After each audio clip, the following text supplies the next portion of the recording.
What happens when a pilot suddenly encounters an aircraft he cannot explain? Over Berlin, a German ace reported a machine so fast, so silent, it defied belief. Panic spread through command rooms. Was this the night Germany lost control of its skies? Stay with us, because this story reveals the secret weapon that changed the course of the air war. Berlin's skies were supposed to be predictable, guarded by the Luftwaffe's best. But one night, a frantic radio call shattered that certainty. A German pilot, his voice tight with alarm, reported something ghost-like had just passed him, faster than anything he had ever seen and disturbingly silent. Control rooms froze. Radar barely registered it. Fighters scrambled, searchlights swept, guns waited. Yet the intruder was gone, as though swallowed by the dark. Rumors spread. Some swore it was an American prototype, others a Soviet design. Britain was dismissed. Their bombers were reliable, not phantoms. But unease grew. If the enemy could cross Berlin's defenses unseen, what did that say about the walls the Reich trusted? The shaken pilot insisted he hadn't imagined it. Fast, nimble, unnervingly quiet, as if mocking him. Intelligence scoured wreckage and manuals for answers. Nothing matched. Behind closed doors, commanders worried. What if this was no bomber at all, but the beginning of a different kind of war? In London, while bombs fell on Britain's cities, another battle raged inside the Air Ministry. Air Marshal Wilfred Freeman pushed an idea that sounded absurd to most of his colleagues: a wooden bomber. To many, wood was a relic of aviation's infancy. Modern war demanded metal, strong, industrial, battle-tested. But Freeman argued that spruce and balsa could be combined into a frame both light and strong, producing speed no metal bomber could match.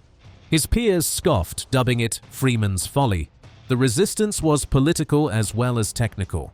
Lord Beaverbrook, Minister of Aircraft Production, considered wood a distraction from the urgent task of building proven fighters and bombers. Resources were scarce, and critics demanded focus, but Freeman refused to yield. A bomber that could outrun pursuit, he argued, would not need heavy guns or armor. Speed itself would be its protection. Meetings turned heated. Memos warned of waste. Skeptics dismissed the design as fantasy. Yet Freeman pressed on, finding allies willing to risk their reputations. Behind closed doors, contracts were signed and the project pushed forward. It was a gamble made in Britain's darkest hour, when the Blitz strained resources to breaking point. To many, it looked reckless.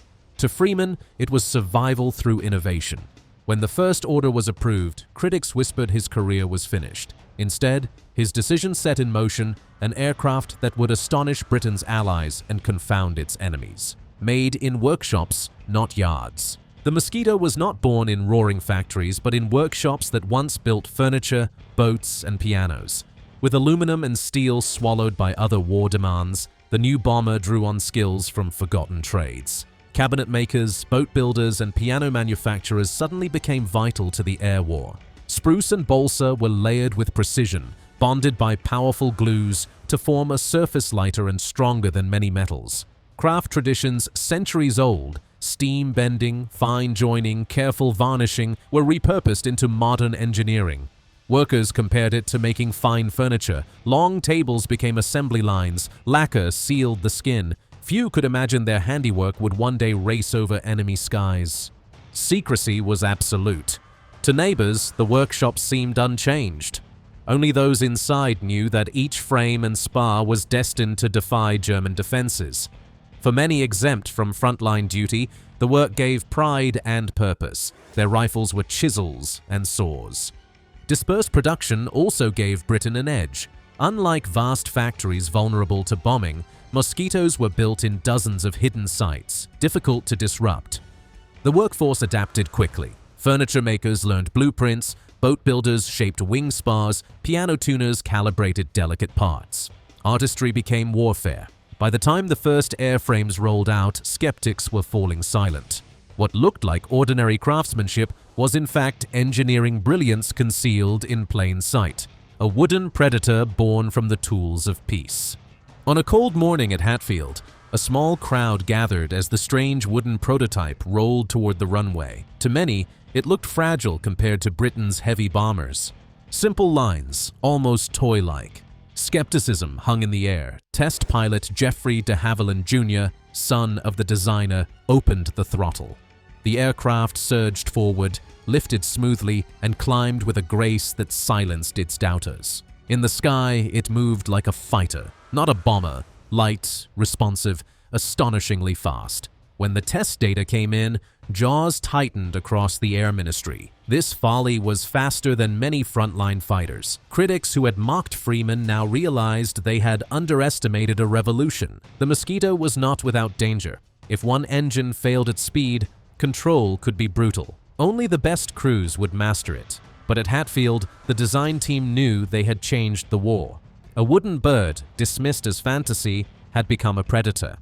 Word spread, and German intelligence heard whispers of Britain's new weapon. They scoffed until their pilots met it in combat. A roar before the radio.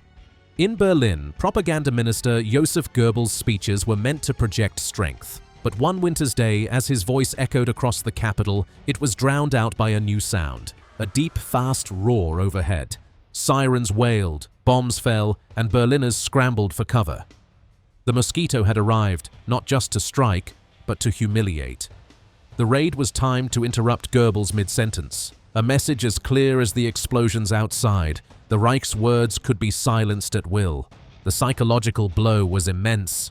Officers demanded answers. Pilots returned from empty chases. Civilians whispered about the phantom plane that slipped in and out with impunity. The Mosquito's speed made interception nearly impossible. Again and again it appeared suddenly, struck, and vanished. Each raid cutting deeper into German pride. Allied planners knew this was more than bombing, it was psychological warfare. Goebbels raged, calling the attacks cowardly. But his fury only confirmed the truth. Even Berlin was not safe. The Mosquito had pierced not just the clouds, but the Reich's confidence. Operation Jericho, breach at dawn. Dawn broke over northern France with a heavy mist clinging to the fields. The kind of morning when sound traveled farther than sight. In that haze, the low thrum of engines began to stir.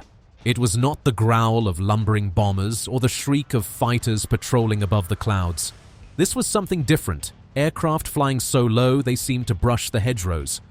Their destination was not a city, not a factory, but a fortress of stone. Amiens prison. Inside those walls, hundreds of French resistance fighters and political prisoners awaited execution. The mission given to the Mosquito squadrons was as daring as it was precise. Smash through prison walls and allow captives a chance at escape while minimizing harm to those still locked inside.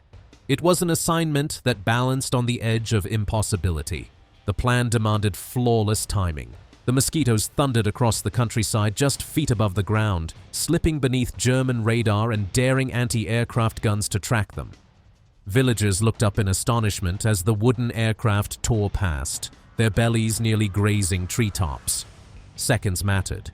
The crews knew that any delay could doom the prisoners to death or worse, expose the entire operation to failure. As they approached Amiens, the prison emerged from the mist, its thick walls a grim symbol of Nazi authority. Bomb doors swung open, and with surgical precision, the Mosquitoes released their loads. Explosions ripped through the outer walls and guard barracks, sending debris into the sky. Within moments, prisoners seized their chance, flooding into the countryside, some sprinting barefoot, others staggering from shock, but all tasting freedom that hours earlier had seemed impossible. The raid lasted only minutes, yet its impact was extraordinary. Nearly 300 prisoners escaped that morning, a defiant strike against German control in occupied France. The Mosquito crews, having skimmed rooftops and braved blistering gunfire, turned for home with the knowledge they had achieved what few thought possible. Operation Jericho became a legend, not merely for its audacity, but for the way it revealed the Mosquito's unique gift, the ability to strike with unmatched precision and vanish before the enemy could react. But if the wooden wonder could break prison walls, what else might it be asked to do in the escalating demands of total war? Come along as we uncover the hidden story, as the Mosquito's versatility reshapes the very meaning of air power, shaping the future. When the Mosquito first took flight, it was seen as a gamble. By the war's end, it had become something far more, a blueprint for the future of aviation. What set it apart was not just its performance, but its astonishing adaptability. From a single airframe sprang a family of machines, each one answering a different demand of war. Some versions were crafted into swift bombers, designed to strike targets with accuracy rather than brute force.